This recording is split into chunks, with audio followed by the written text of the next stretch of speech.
October 27th, 2017, and this is a version of our daily reflections, but because it's Friday, it is a motivational Friday. I hope everybody's having a great day today. Today I'm heading over, we have a thing at the junior high school where they do trick-or-treat for kids and everything, so we're heading over there. So what do you got planned for this weekend? You know, this is a great weekend to do a little baking and cooking with your kids if you know how. If you don't know how, it's a good time to actually learn how to bake and cook with your kids.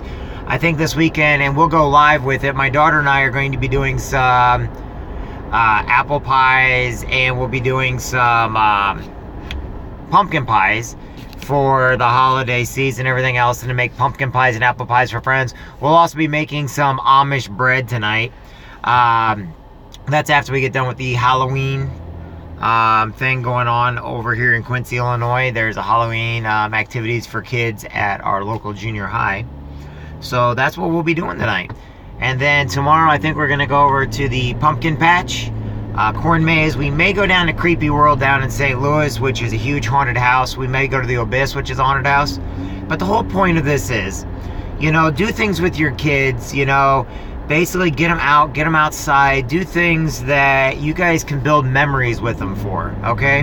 Now, don't forget, whenever you see anybody out there, always make sure you're kind and courteous to people. Make sure you're telling them please and thank you, okay? One thing that people always forget, and it's funny, I watch this going on around the world and everywhere else. People mistake kindness for weakness. They think because somebody's being nice, somebody like me who does a lot of talking, always encourages the people to live outside their shell, to do more every single day, they for some reason take that as weakness. Then when I see them, and they haven't gone anywhere with their life, they haven't done anything because they're so hard-headed that they will not let anybody get through to them.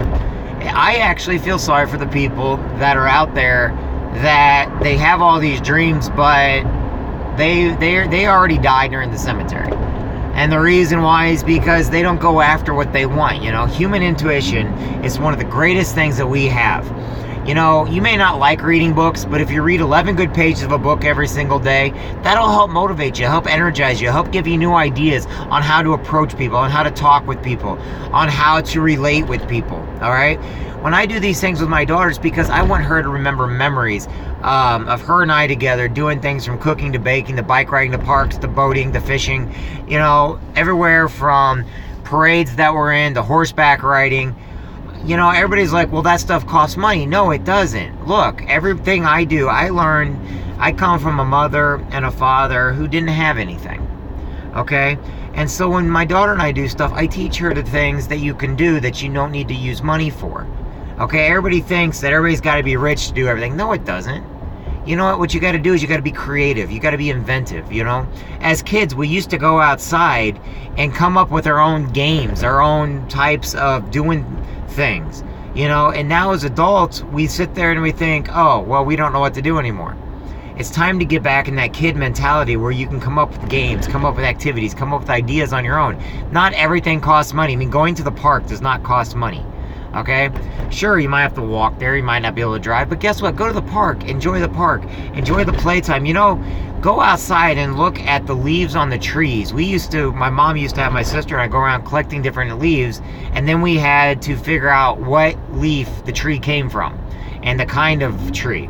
Now, you'd think that would be like some kind of school. It's not. It's just the idea of doing more with your family, your friends, your kids. Call up your sisters and brothers you haven't talked to in a long time. Call up your mom and dad, your grandparents, you know. You may not get along with them now, but you know, you can at least call them up and say, hi, I may not be nice right now because of something that happened, but I do love you and I just want to tell you hi.